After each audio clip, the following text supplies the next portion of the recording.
नमस्ते दोस्तों, एक बार फिर से हम समीकरण के साथ आए। तो उम्मीद है समीकरण सभी को अच्छी तरह से आ गया होगा। एक चर वाला, ठीक है। तो नॉर्मल सबको ये तो आना ही चाहिए। तो जिसने भी सारे वीडियो देखे होंगे, ये लगभग कौन सा चौथा या पांचवा या छठा पार्ट है इस समीकरण का, ठीक है ना। एक पूरी सीरीज बन गई थी इसकी। तो अगर पूरी जिसने देखा है उसको समीकरण अच्छे से आ जाएगा। तो ये जो सवाल है, ये सवाल कैसा है, तो जो सबसे पहला पार्ट बनाया था मैंने समीकरण का, उसमें हमने जो सवाल सॉल्व किया था, उस सवाल को मैंने सॉल्व किया था आपको बताने के लिए कि उसमें क्या क्या चीज़ें यूज होंगी, वो वाला वही सवाल यहाँ पर मैंने आपके सामने रखा है। ऐसा सवाल क्यों रखा है? क्योंकि इसमें इस टाइप के सवाल जो होते हैं वो थोड़े से टफ होते हैं। एक तो सवाल हमने सीख लिया, कौन सा वाला, जिसमें हमने क्या किया था, पक्षांतरण किया था, हमने सीख लिया ये। दूसरा एक और कैसा किया था हमने, जिसमें हमने क्या किया था, वज्र गुणा, ठीक है। और एक और है जो मैंने उसके दो पार्ट अलग से बनाए समीकरण में। जो दूसरा और तीसरा पार्ट जो है ना, वो उससे रिलेटेड है। कौन सा?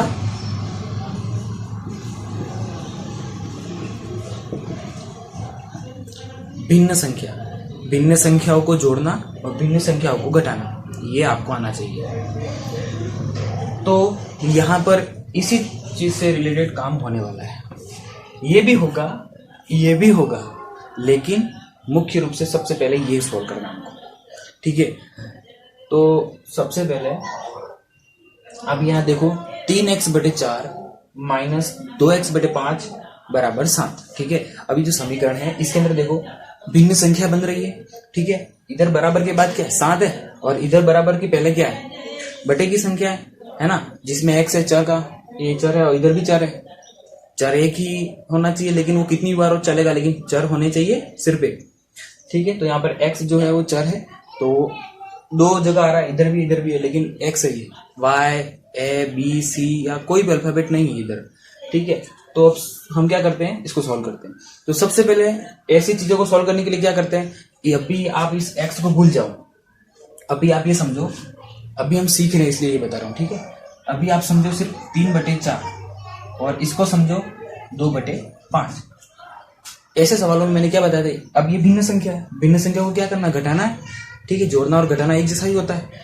अब क्या करना था, 4 और 5। अब ये 4 और 5 दोनों एक दूसरे से भाग जाते हैं क्या? नहीं जाते हैं। तब क्या करते हैं, एलसीएम निकालते हैं, और उससे जो संख्या आएगी वो हम क्या करते हैं, कॉमन लेते हैं भाग लेने के लिए, ठीक है। तो यही चीज इसमें करनी है, लेकिन साथ में x भी होगा, ठीक है। तो सबसे पहले क्या करते हैं, एलसीएम निकालने 4 और 5 का, ठीक है। ये तो मेरे लिए तो सिंपल है, 4 पंजे 20 गुणा कर देंगे तो वो कॉमन संख्या आ जाएगी। लेकिन आप जो नए हैं, जिनको नहीं आता है, वो इस तरह से सॉल्व करके देख लें। 4 और ये 5, ठीक है। 2 दूनी 4, 5 का 5, 2 एकम 2, 5 का 5, ये 5 एकम 5, एक आ जाना चाहिए लास्ट में, ठीक है। अभी 2 × 2 × 5, 2 × 2 × 5, तो 2 दूनी 4 और 4 पंजे 20, क्या आ गया, 20 आ गया हमारे पास। अब यहाँ करेंगे, एक लाइन खींचेंगे और यहाँ लिखेंगे 20, एक लाइन खींचकर क्या लिखेंगे, 20। अब पहले हमको कौन सा सॉल्व करना है, ये वाला भाग, इस वाले भाग को सॉल्व करके हमको आंसर कहाँ लिखना, इधर, ठीक है। अब ये माइनस का चिन्ह मैं यहाँ लिख देता, ठीक है। इस माइनस की इस तरफ वाली संख्या इधर आएगी, इस तरफ वाली इधर आएगी, और 20 हमने इन दोनों की जगह कॉमन ले लिया, ठीक है। अब क्या करना है, सबसे पहला काम, इसके नीचे वाली जो संख्या है उसका भाग इसमें लगाओ, 4 का भाग लगाओ 20 में, क्या आएगा, 4 पंजे 20, 5 है। उस 5 का क्या करना है, जो आंसर आया उसका ऊपर वाली संख्या से गुणा। अब 5 का गुणा 3x में करना है, ठीक है। मैंने बताया था ये 3x क्या है, चर है या अचर है, 3x क्या है, चर है, ठीक है। तो चर के साथ अचर का जोड़ नहीं होता, बाकी नहीं होती, लेकिन गुणा होता है। अब यहाँ पर क्या हो रहा है, 4 का भाग 20 में लगाया तो 5 आया, और उस 5 का 3 एक्स गुना, तो 5 दिया 15। क्या करना आपको, एक्स ही लगाना पीछे वापस, ठीक है।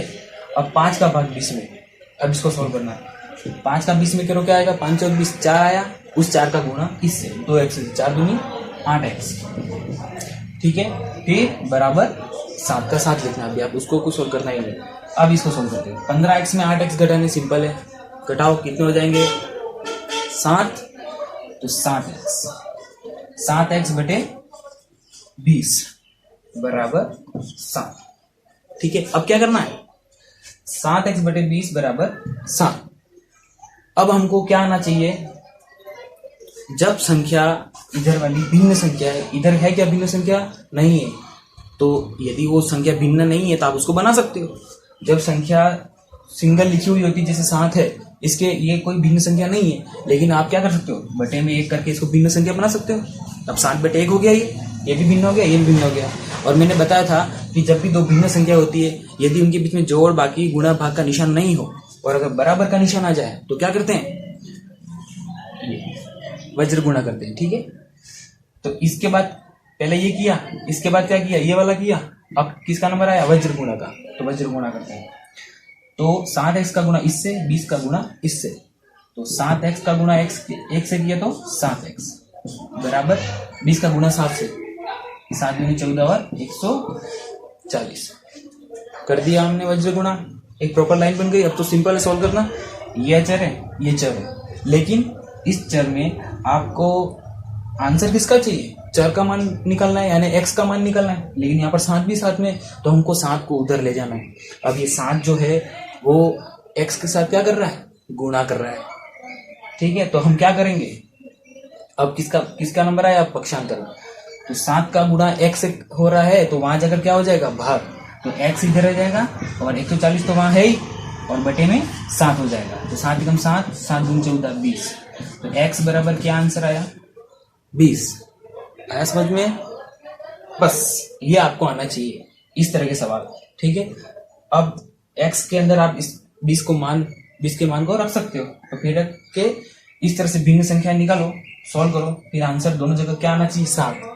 अगर आ रहा है तो बिल्कुल सही है, ठीक है। तो ये समीकरण का आखिरी पार्ट था, ठीक है। इस टाइप के सवाल आप 7वीं की किताब 8वीं किताब में जाकर देख सकते हो, आपको मिल जाएंगे, तो सॉल्व करिए और अच्छी तैयारी करें, ठीक है। अच्छे बड़े एग्जामों में ऐसे सवाल होते हैं, समीकरण होते हैं, और समीकरण सबसे बड़ी बात तो ये है कि जब कभी सवाल समझ में नहीं आता है, यदि हमको उसका सूत्र ही समझ में नहीं आए, सूत्र याद नहीं आए, कुछ भी, तब क्या काम आता है, समीकरण। यदि आपको समीकरण आता है तो आप समीकरण से सॉल्व कर सकते हो। समीकरण अगर आपको बनाने आ गए समीकरण, तो बनाने के बाद आप इस तरह सॉल्व कर दोगे, इसका आंसर आ जाएगा, ठीक है ना। तो ये अगर आपको समीकरण का पार्ट समझ में आया, पसंद आया, तो आप कमेंट में बताइए, ठीक है। प्लीज आप कमेंट में बताइए कि आपको समीकरण समझ में आया या नहीं आया, ताकि मुझे भी पता चले, ठीक है ना। तो धन्यवाद। और अगर आप और भी कौन सा टॉपिक पढ़ना चाहते हो आप बताइए, तो मैं वो टॉपिक शेयर करूंगा, ठीक है। धन्यवाद।